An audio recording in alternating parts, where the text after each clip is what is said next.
It's another beautiful morning to be reviewing some newspaper headlines with you. And I'm not alone. I'm in the house with one of our own, Mr. Gabriel. Good morning. Good You morning. look good. I love this your cap. You look outstanding too. You will make me look different. You look And good we too. also have our barrister, the Lord, Barrister Damisi Adeni Kinju. Welcome to the house. Yes, thank you for having me. Good to be here once again. You also look good. Thank you. You made us look like we are the ones that are doing corporate. So I'm the only one on corporate now, right? We're not complaining. Okay. All right. You're looking good too. Okay, without wasting much of your time, we want to see what is driving in the tech world. Mr. Gabriel. Yeah, today we have in the tech world, on the headline of the tech world here, we have Australian widening teen social media ban to YouTube, scrap exemptions. So you see, Australian has reversed its previous exemptions of YouTube from its social media ban, officially adding the video sharing platform to the list of restricted sites for users under 16. The decision comes after the country internet regulator reported that 37% of minors had encountered harmful content on YouTube, more than any other platform. The broader ban, which already includes Facebook, Instagram, Snapchat, and TikTok, will take effect in December. This is also coming in and on the Australia that had widened the teen social media ban on YouTube. Formerly, I learned it was restricted before. Mr. Dami, what do you have to say about this? So, for me personally, I think the Australian government they've seen that the YouTube, Facebook, Instagram, probably a lot of teenagers are absorbing or taking in harmful content that is detrimental to maybe their mental health, to maybe their way of life and all of that. And they just feel like they should restrict this. Going from the report, it said 37%. 37%, yes. 37% so they just want to restrict access for people under the age of 16 to YouTube. Probably put like maybe a PG, not for viewers under the age of 16. Age of 16, exactly. We don't know the scope of the restriction, but exactly. It's just to protect their teenagers. But YouTube is coming out to say that they will challenge this, that it's not lawful, that it shouldn't be, that YouTube we don't promote harmful content on our platform. Like join this. So, like going forward, so that I will know. Let me just round it up here. It says, Prime Minister Anthony Albanese emphasized the governmental incitement to protecting children from online harms, and he says, starting, we have your back, which is they are stating that we have your back to Australian parents. Why YouTube maintain it's not a social media site, but a video library, increasing views on a TV. Critics, including other platforms, argue it shares core features such as user interaction and algorithmic content recommendation. The Australian Prime Minister Primary Principal Association, I beg your pardon, backed the move, saying teachers will continue to use YouTube as a curated educational tool, just like what you're saying just now. Yes. So it's not that they banned YouTube outrightly. You will still be using YouTube and other social media platforms for educational purposes. But the Australian government is saying for harmful content, probably content that has to do with gun violence, sexual sins, that has to do with things that are not really helpful to children and teenagers. They will restrict access to them. I think it's a good one for Nigeria. In case in point, Nigeria too. We can take a cue. Don't ban YouTube outright. Don't ban, but at least the restriction. The restriction, just like what you said, viewers under the age of 16, there should be a caution, a guideline. Yes. Deborah, what do you have to say about this too? Do you have any contribution? I think we're talking offset, and I was explaining to him that beyond these restrictions we see on movies, the ages of these children at under 16, they get to still watch it. It's not like these people know who is actually watching it. So I can be 16 years old and I see nothing, a pop-up this thing that says that. And you just click it. Below the age of 16. Below the age of 16. And I can move past it, like you said. I can move past it and watch it still on still. So this still falls back to our parents, not just I like the fact that they want to. The Prime Minister was actually saying he wants to have the back of the parents. Yes, it's good that they are actually implementing these changes, but it still falls back to the parents to make sure that this implementation is being carried out effectively on their children. Now there are these pads we're talking about. I think we also talked about it during last week, that there are iPads restrictions that you can only watch maybe things related to children, like videos. I have, like, my niece now. I have a niece, and her iPad is restricted to only children. In fact, you cannot even mistakenly, you can't even go there and be searching for. You see the difference now, because of the parents have actually made or constructed the iPad in a way that you can't search for. This just brings me to what you're saying now. Like on my niece's television, like the children's television. There's a ban to some aspect of content that you can't watch. They remove the channel from there. It's something that is actually possible. You understand? So if they can put a guide to it, I believe it will be harnessed positively. I think that's the best thing to do. The ages, because so many people go to these sites to learn. I think YouTube is one of the widest and best to learn. They focus more on learning and business than even other entertainment and all of that. They're not like other social media. They're not like yes. But anyway, we'll be moving on to the next tech news, where we see that the US hits on cyber attack targeting Microsoft SharePoint. Bloomberg News report. Last week we saw this particular report on Microsoft cyber attack based on their SharePoint. One of the documents on the Microsoft. Then we said that hackers have recently attempted to breach the U.S.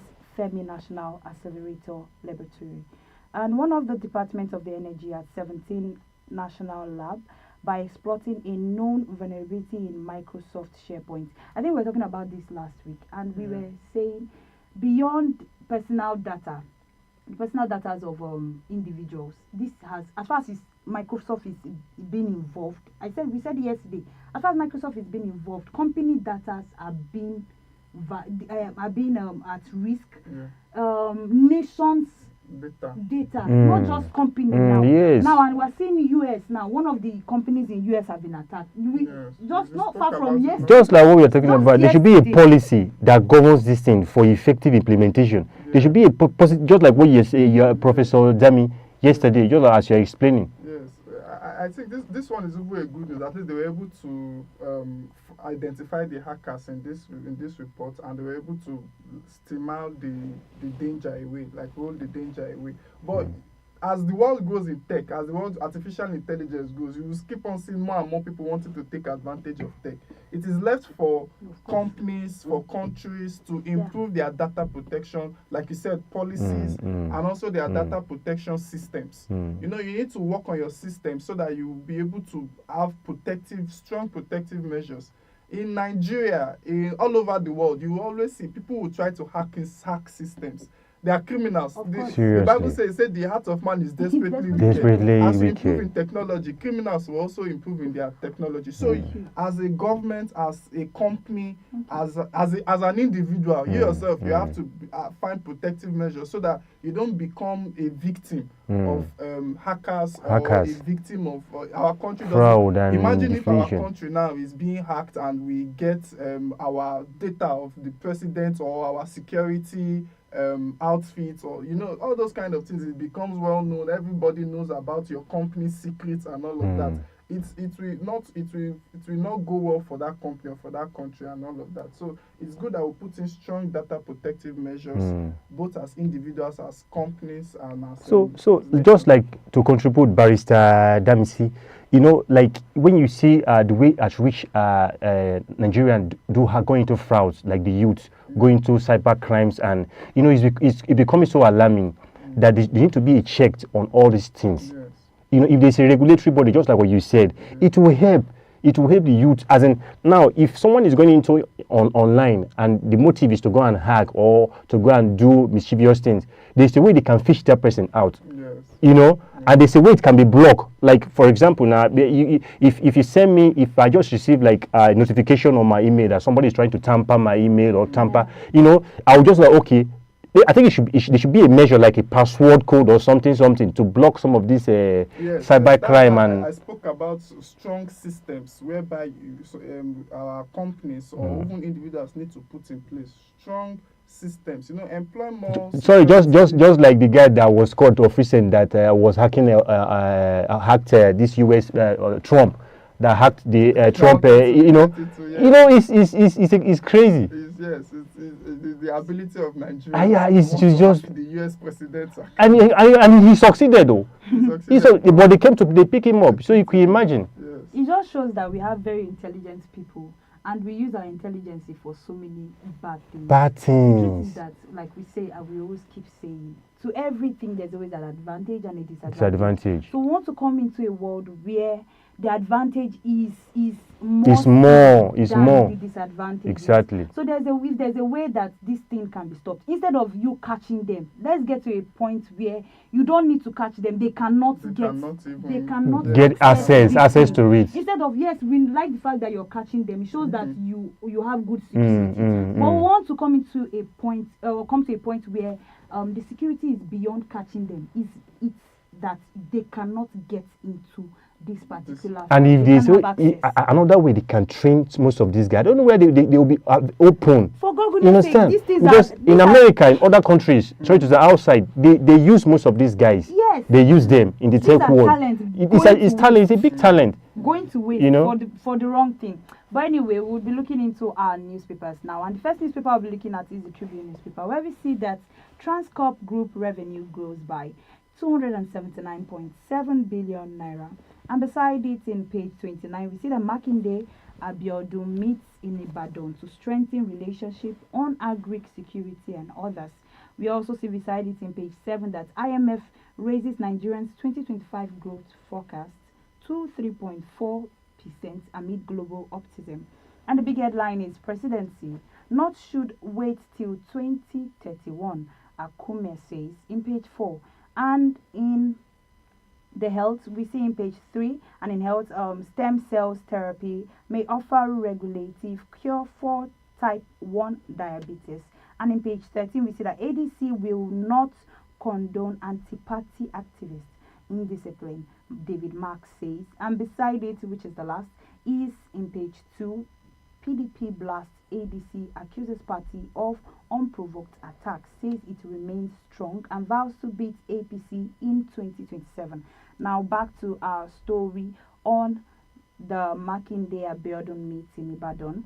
We heard that the Oyo State Governor Seyi Makinde and Ogun State Governor Depo Abiodun meet in Ibadan on yesterday to discuss a stronger regulation cooperation in economic development and security. The closed-door meeting held in the governor's office in Agodi was aimed at exploring mutual interest in sharing boundaries between the neighboring states.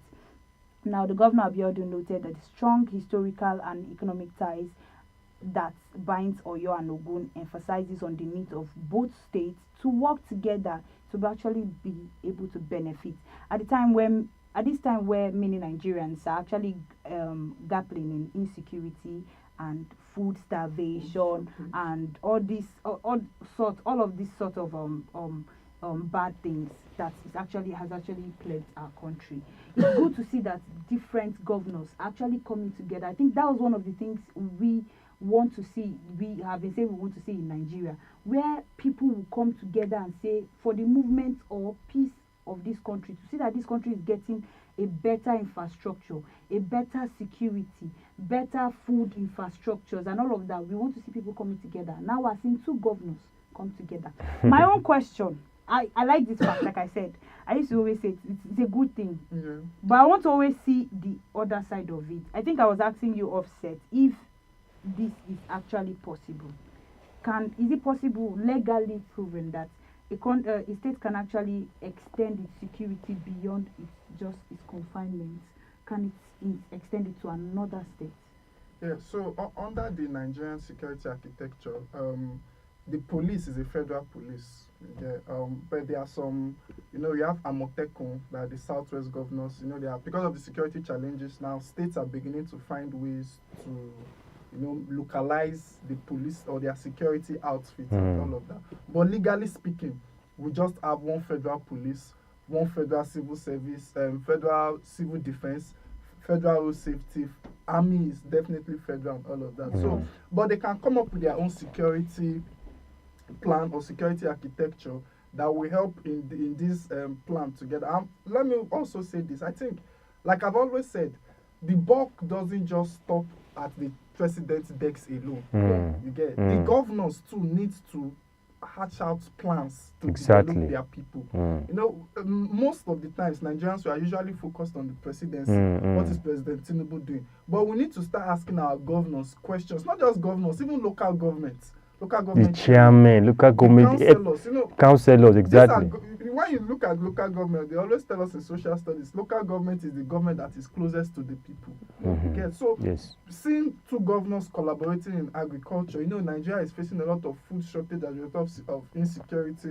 Let them come together, let them hatch a framework that can work and that can be legally binding. They can meet with the federal police, partner with the police forces, and see, okay, Ogun State and Oyo State, how do we work together to harness the security outfit so that our farmers are not being attacked in the farm? In the farm. Do we need to provide you more equipment? Do we need to provide you logistics? Do we need to give you people that you work with? Maybe community volunteers, all of those kind of things. So I think maybe that's one of those kind of stuff that the two governors are thinking of. But it's a good one. Other governors in Nigeria, other leaders across board, local governments, governors should buy into this and see how we can improve our country, because at the end of the day, it's not just President Tinubu that has this country. It's 8 years and exactly. Of course. Or 4 years. Let me not jump the gun. 4 or 8 years and it will go. And so it's left to the rest of us to improve the lives of our country. Okay. So on the Daily Times here, going to the Daily Times, we have on the front page, it says no vacancy in Aso Villa. APC national chairman tells opposition party. No vacancy in Aso Villa, APC national chairman tells opposition party. Then on the down page of the Daily Times, we have Plateau relatively safer than other northern states. Mufwang, that is Mufwang talking there on the page 7 of the Daily Times. Then we have FG condemns anti-Nigerian protests in Ghana, move to prevent reprisal. You can also get that on the page 2. Then ADC has over 3 million dues paying member. Okay, so ADC has over 3 million dues paying members. That's Nwosu talking there in page 14. Then the last one there, we have alleged fraud.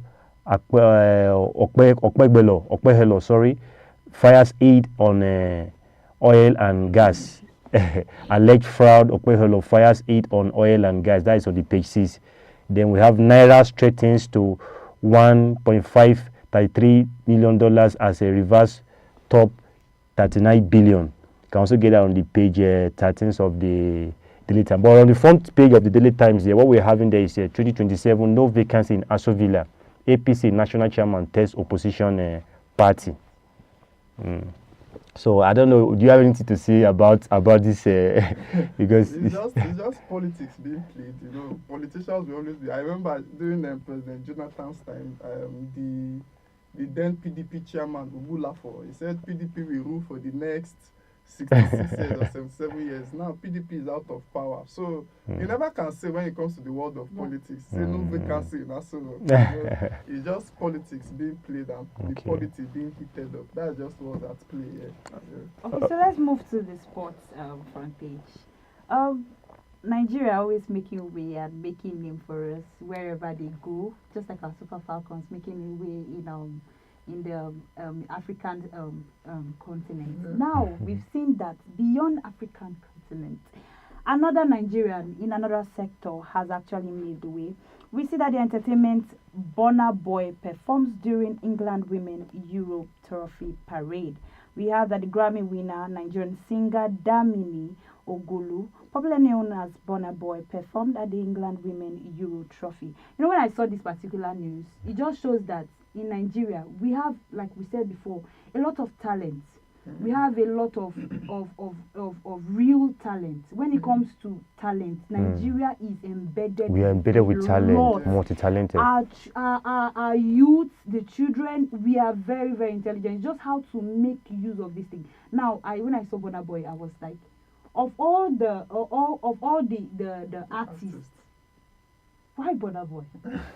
It just shows the penetration to me of how our music has gone beyond just even Africa. Yes. It's now in the UK. Global. It's global. now. Like, And when I watched it yesterday, I was shocked. I showed my friend, a friend of mine. I told her, I said, Burna Boy is performing in England's Women's Parade.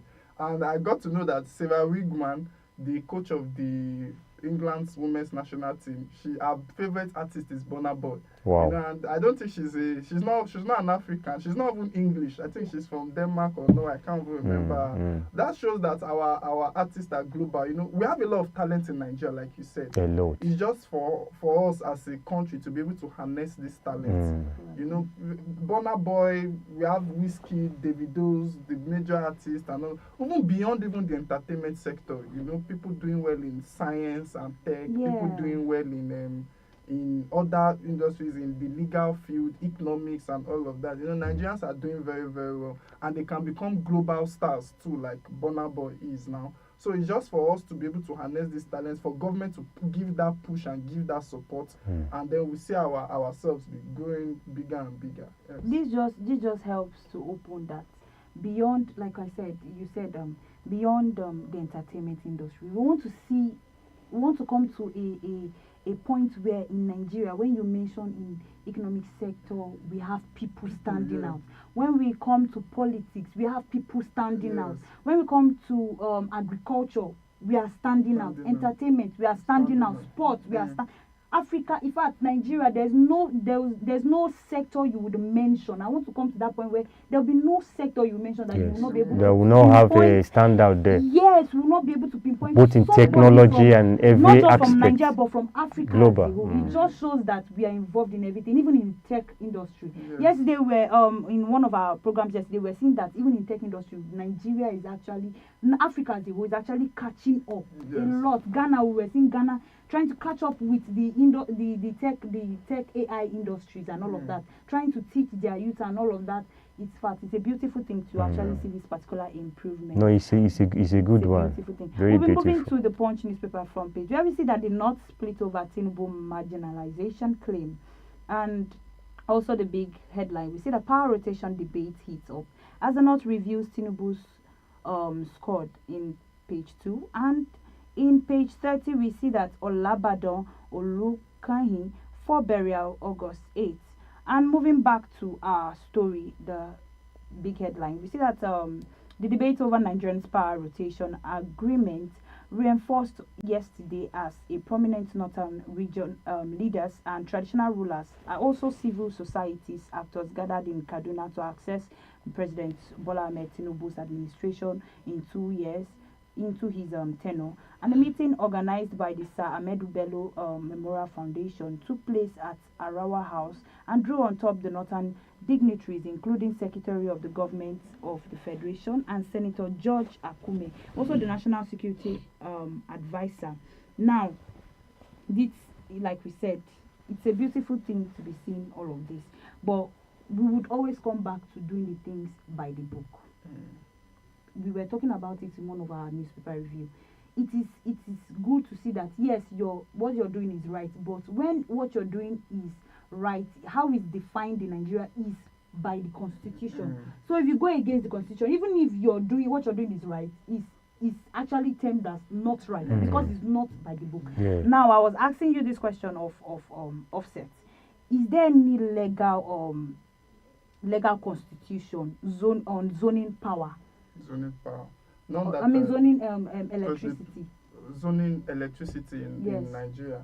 When it comes to electricity, I've not come across any legal framework or any legal provision for zoning electricity in Nigeria. None that I know of. Probably maybe in this new electricity act that wants to, but it would be absurd to be zoning electricity. Because you know why I asked is because I've actually not seen. So I wanted to know if maybe there's something I've not seen. Now, is it possible for unwritten constitutions or agreements to actually override the already present one because of its rights? You know, I just made that statement. I say when things are right, but you know, based on the book, we want to know, is it right by the book? That's what we define by right in Nigeria. So is it possible that because it's good and it's beneficiary to other people, that we can tame it right? No, definitely not. You see, the thing is, you say you have an agreement, but does this agreement go against the constitution? Does it go against the rights of other individuals? Okay. I don't know the framework that they are trying to bring here. Say zoning, everybody should have access to electricity. Exactly. I don't know, is it a political maneuvering or something, you know?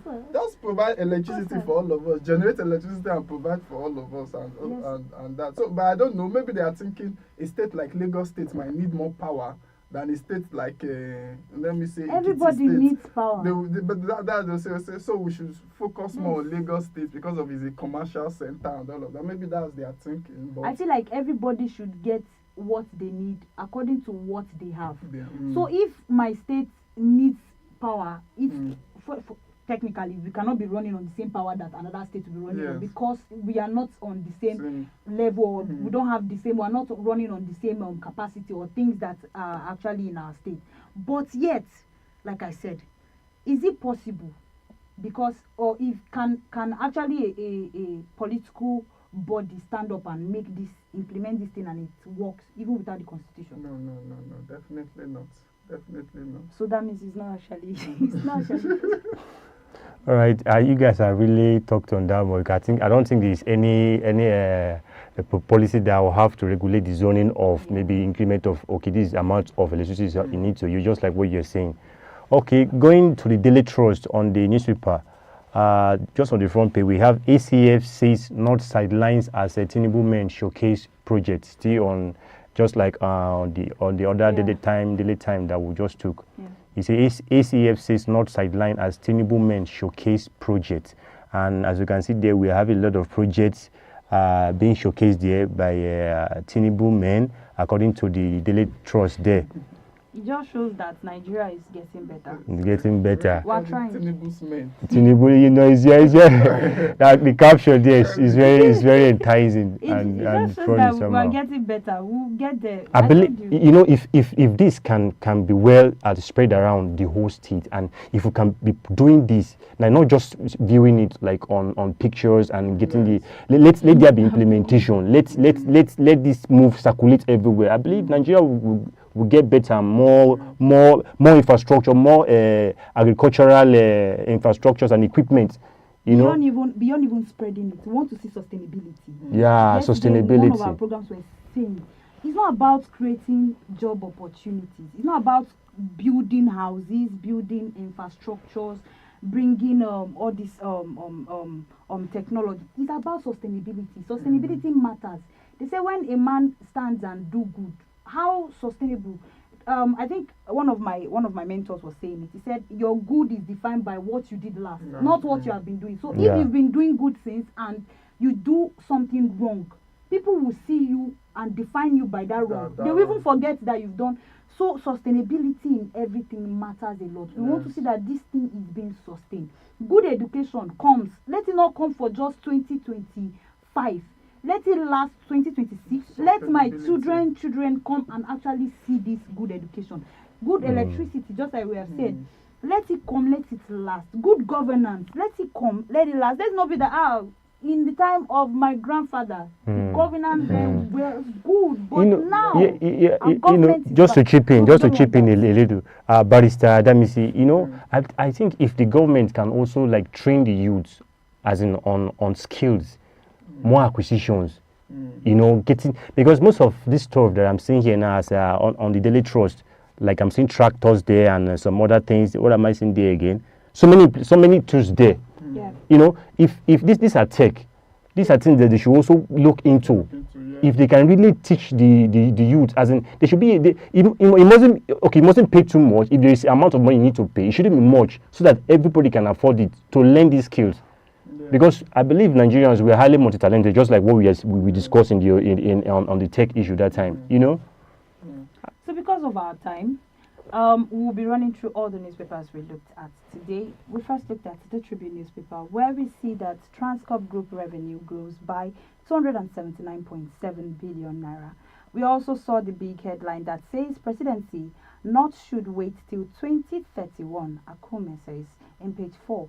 And we moved to the Punch newspaper, where we saw that the North split over Tinubu's marginalization claim. And the big headline, we saw the power rotation debate heats up, the North reviews Tinubu tenure. We also saw in the Daily Times newspaper front page that 2027, no vacancy in Aso Villa, APC national chairman tells opposition party in page 2. And we also looked at the Daily Trust newspaper front page, where we see that ACF says not sideline as Tinubu men showcase projects. And we also looked at the Punch Sports Extra, where we saw that Africa is making way in England, even as Burna Boy is being showcased in one of the football matches. And the last newspaper we looked at, Tech News, which we looked at, was the Australian widens teen social media ban to YouTube and Scribes exemption. So now we've come to the end of our newspaper review on Idea Television. Thank you very much to my great co-host and my very, very, very, very able guest, Barrister Damisi. Thank you very much for gracing us again with your presence. You see the way I put the very, very, it's because I want to keep seeing you. Thank you. Okay, Thank you to all our viewers out there who stayed tuned on this particular station, thank you very much for watching. Always meet us same time, same station tomorrow. And do not forget, remain glued to your screen as we bring you more innovative programs after now. And remember, I am Jacobs Deborah. Stay informed, stay safe till we meet again.